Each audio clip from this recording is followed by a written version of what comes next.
All right, today I am thrilled to welcome to the Builder Upper Show, Jeff Makey. Jeff has found his calling as an expert in training, design, and consultation within our construction industry. He is the founder of cLearn, which is a nationally recognized instructional design company that creates innovative continuing education, employee training, and professional certification programs. Jeff is also a licensed general contractor and a licensed HVAC, EPA, Universal Tech, and has created award-winning CE courses, construction onboarding programs, and certifications recognized by the USDA and National Park Service. So I'm excited to dive right in with my super cool guest. Jeff, welcome to the show. Hey, thanks, Jennifer. Could you just go around and announce me when I enter a room places? That was awesome. I really appreciate Absolutely. that. I'll roll out the red carpet for you too. That'd be great. Yeah. So I want to hear more about your background and your journey. Can you just share with us, what led you? How did you get into the construction industry and then ultimately starting cLearn? Yeah. Wow. I mean, I don't think we have time for, let me try to cliff note that. That's such a long Sure. story. So immediately out of high school, I wasn't ready for college or prepared for college, and I got a job framing houses and started working in construction until I was about 23. And then I was also involved in professional rescue services, and that's where I was introduced to teaching and instructing. Mm. And then I discovered, hey man, I'm a really great trainer. That's my calling. Like that's what I do. I was fortunate to learn that very early on. I'm great at creating the design structures, communicating with people. I'm really good at getting that information across and getting people to engage and pay attention to the content. So, where do you find a program that does that at a Sure. university level? I was like, I want to go to college. So I started looking around mainly in North Carolina schools, and I discovered that Western Carolina University will allow you to create your own degree. There was a process involved with that. I had to justify why it was needed. I combined 4 different colleges within the university. I had to present that to all of the deans at the university, and then they accepted it. And so I actually created my own degree in creating professional training and certification programs. And then through a series of lifelong events, I found myself launching cLearn 5-6 years ago. This is our 6th year. So 6 years ago, Congratulations. I launched cLearn. This is actually my second instructional design company. And we really have a good time. So it kind of merged to that background of construction, which I've been in and out of my entire life. Like I said, I did spend a time as a licensed general contractor, still have the licenses. And I was like, hey, man, this is a great way to merge both. And there's a real need within the construction industry to bring better training and engagement to the community as a whole. Yeah, absolutely. So let's talk more about workforce development and training since that's like really your bread and butter. So what do you find to be the biggest challenges construction companies face in training their workforce? It's not such a simple answer, but the truth is for decades now, people in the trades have been declining. There's no new workforce. Working in construction got to be equated with a dirty job. And sometimes it literally is, but it's not dirty work, like this is good employment. So the people entering all of the trades has just been going down and people are starting to age out. How do we keep these employees and how do we attract new employees? Well, it's all about engagement. We hear that word engagement all of the time, but what does that actually mean? What does engagement mean? You read the statistics and they say things like, hey, less than a third of employers engage with their employees. Like I said, we're hearing that word all the time, but what does it really mean? Well, engagement means emotional buy-in from my staff, emotional buy-in from my employees. I want somebody to want to stay a little longer. I want somebody to want to go the extra step, right? I'm hanging trim in the house. I've made a mistake. Do I leave and deal with it tomorrow? Well, the homeowner may come and see that and they don't understand it was a mistake. So I want my staff to stay there and fix it before they go home. It's 5 o'clock. Normally they start packing up. I want them to say, man, I'm going to stay here till 5:30 because I really care about Jeff. I really care about Jeff's company. And I really care about doing a good job for the company. So engagement is that emotional buy-in, Jennifer. That's really what we're all about. So give me some examples of that engagement. Like what can a company do to engage? When we talk about training, it's engagement is not a one step solution. Mm-hmm. And I'm a firm believer with my company and also the clients that we seek out that for my company to grow, I need to see each individual person within my company grow their career and their personal life. So if I help them develop all of their skills, even though they may leave me, right? Mm-hmm. Even though they may leave me one day because they've grown so much professionally and personally, Mm-hmm. if I help them grow, they are going to help me grow. That's the bottom line. And let's say that I have a staff member that I train up and I get them to become a qualifier and pass the test credentials. They may stay with me 2 or 3 years longer than they would have because they don't want to leave me shorthanded and they're getting something back out of employment besides just a paycheck. So when we talk about engagement and training folks, that's really what we mean. I need to train them to do their job with me to the best of their ability, but I also want to promote their professional and personal life because when we have that mutual growth, mutual gain is achieved. Mm-hmm. Yeah, absolutely. And earlier you had mentioned that uh, we have this labor shortage going on in the construction industry. It's hard to retain. New folks are not wanting to join the industry. So, what advice would you give young professionals entering the construction industry today? People want to work for a company that's growing. Hmm. If we can demonstrate to the folks that we are well organized and that we're growing and that we will help them grow, that's going to be your biggest step in getting the talent. Now, there's a broader community step that we have to take too as a whole, Hmm. which we're already suffering from. We're looking at the statistics. The average age, according to the licensing board, the North Carolina Licensing Board for General Contractors, the average age for the qualifiers, the people that pass the test, is 55 or above.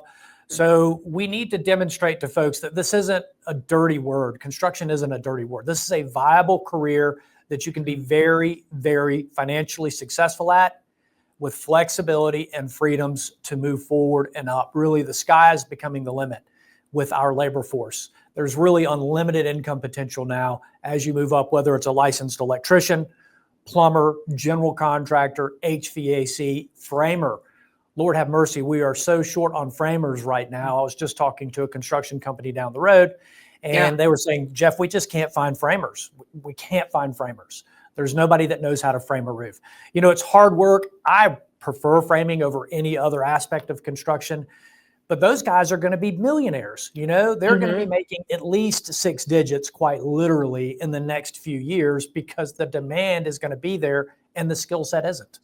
Yeah, absolutely. So, what can you do? What can they do? What can we do as a construction industry with like innovations, right? So, it's not this dirty industry. What innovations can we do in the construction industry in training and education to help address this skilled labor shortage?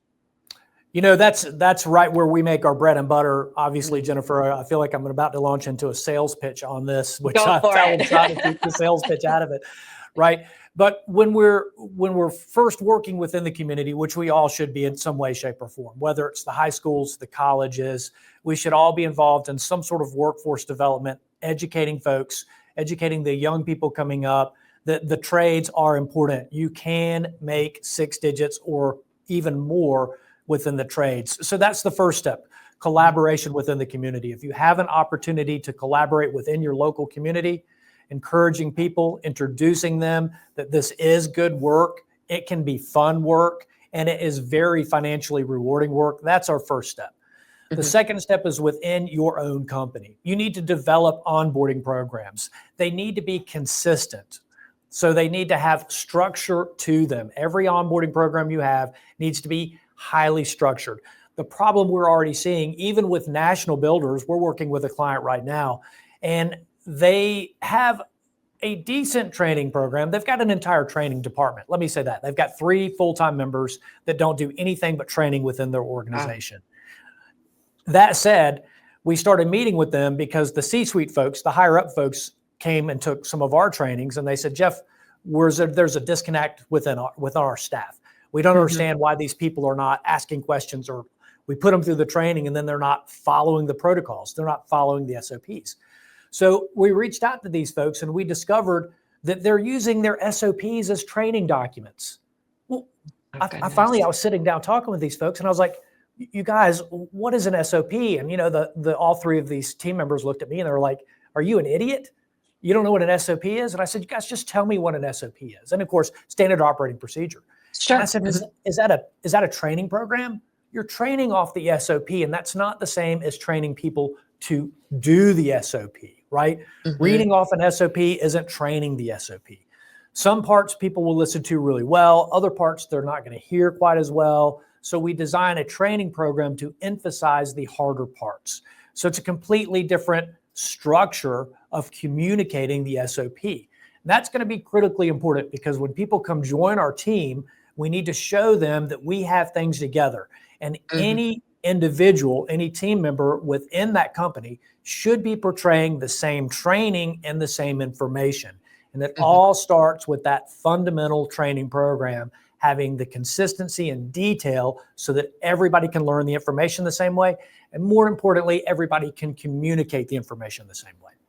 Yeah, absolutely. So let's talk then about that continuing education. Okay. So how can companies ensure continuous learning and upskilling for their employees in the field?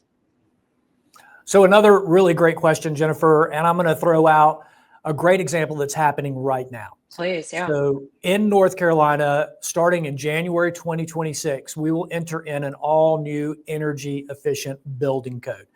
This is information, building techniques and strategies that we've never had to do before. We're not going to change it. We're not going to delay it. It's already been delayed by a year. This is coming.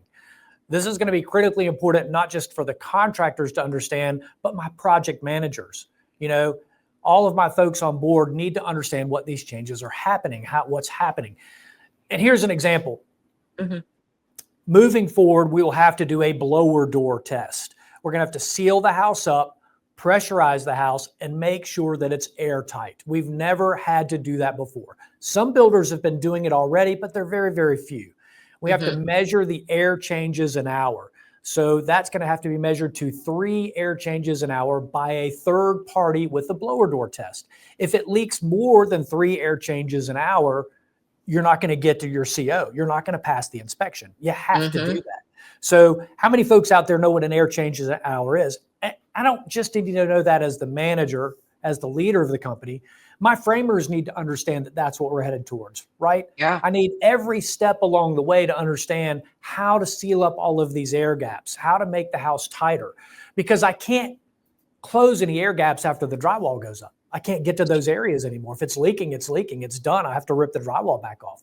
So every step along the way needs to understand what this new building code is, how to measure it, and what we need to do along the process. So continuing education is great for the owners.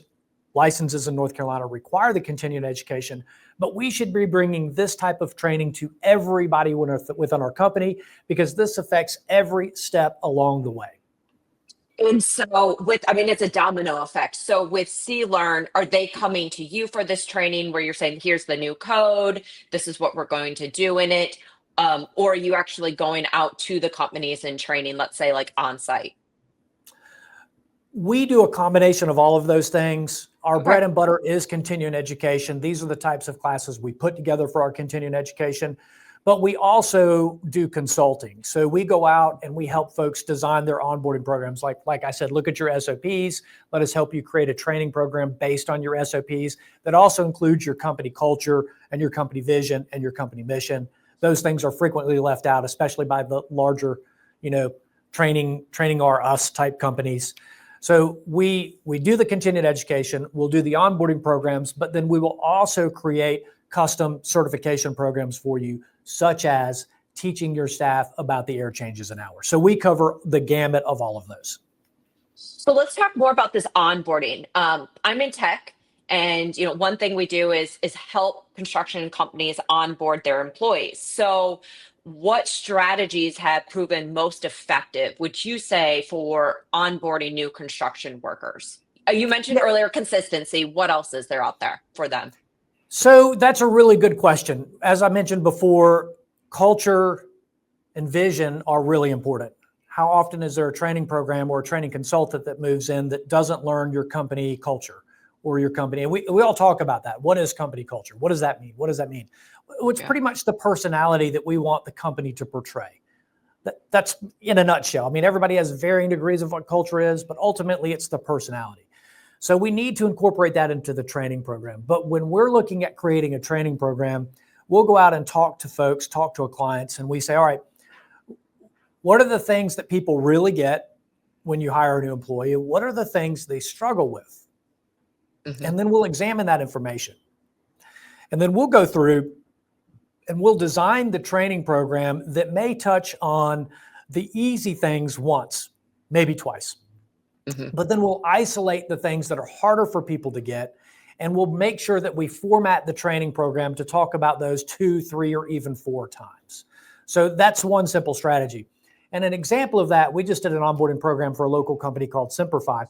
And with their training program, one of the things they had difficulty with their project managers was learning their admin time and what to do during their admin time.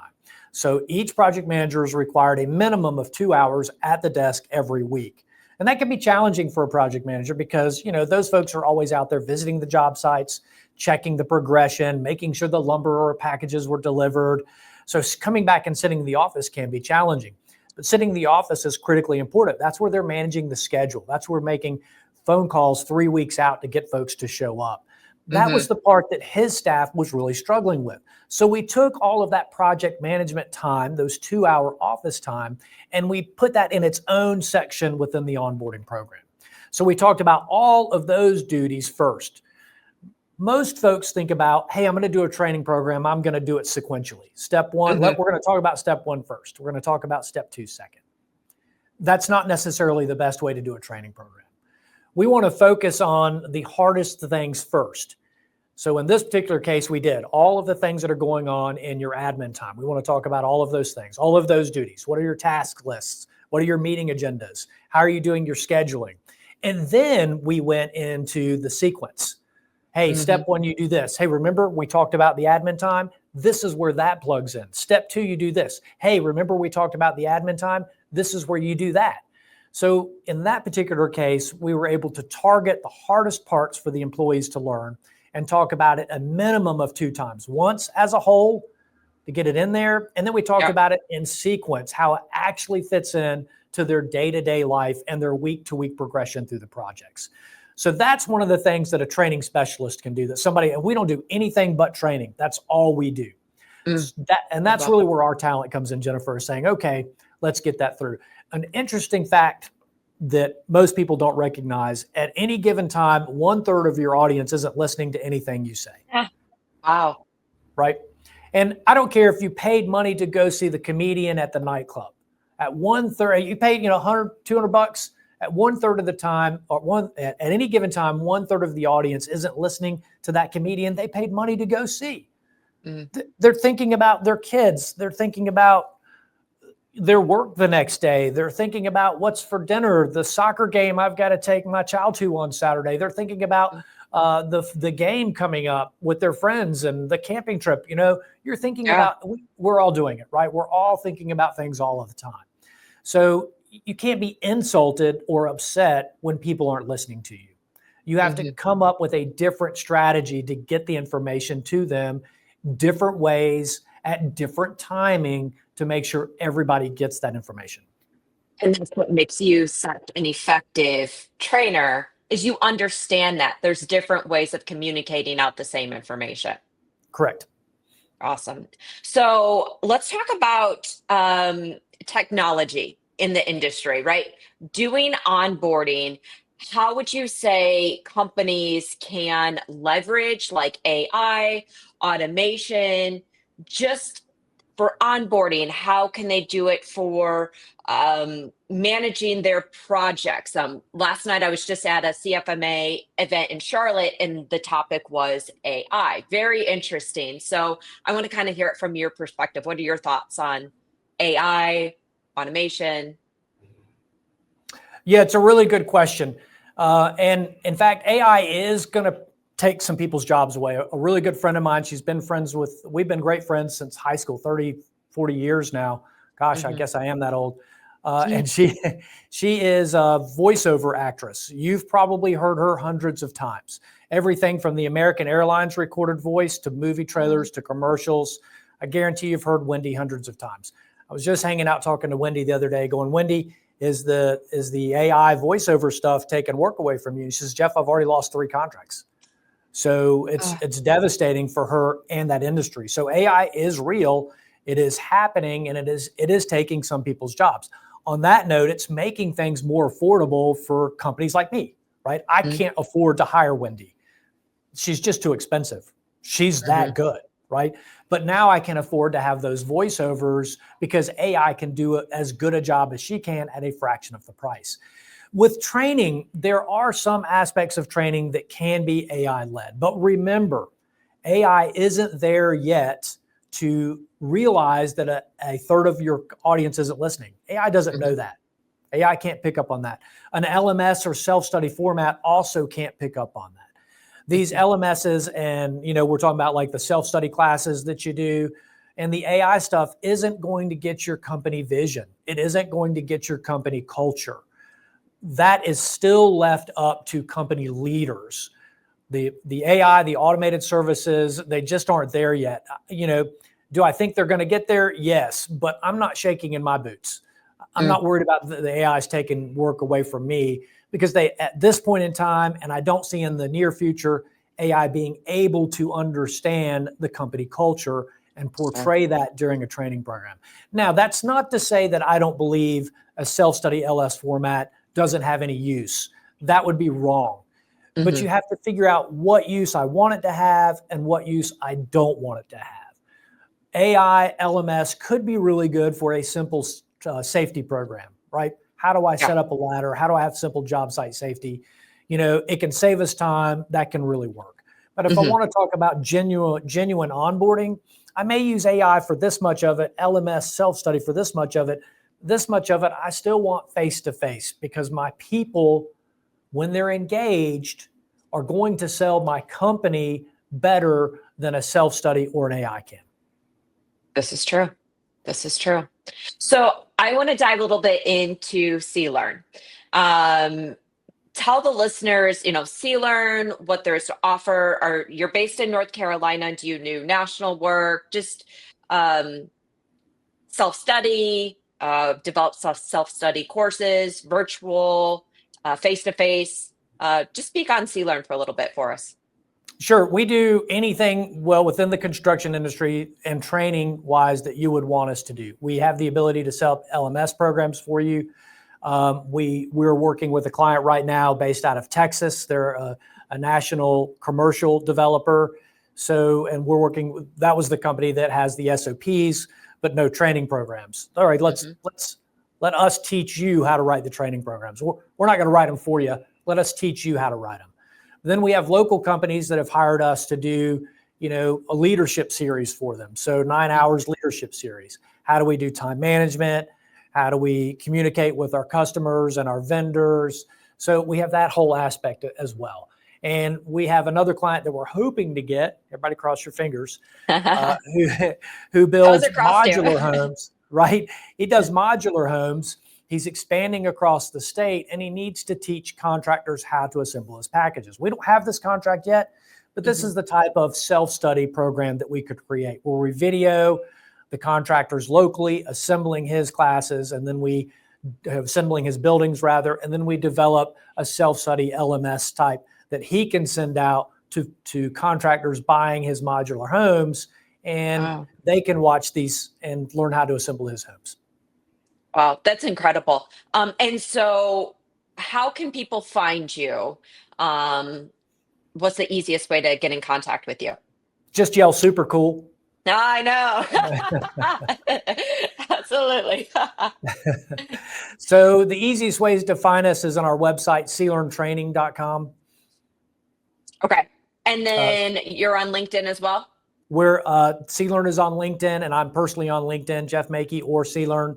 I think on LinkedIn it's just straight cLearn, CLEARN. So you can find us all of it. Okay, perfect. And I'll also go ahead and put that in the notes as well. So, Jeff, it has been an absolute pleasure to have you on. We're next door neighbors, essentially, in town. So, just great to connect with a local, and hopefully we can create another podcast in the near future. Well, that was a lot of fun, Jennifer. The 30 minutes flew by, and I look forward to meeting you in person. Awesome. Sounds good.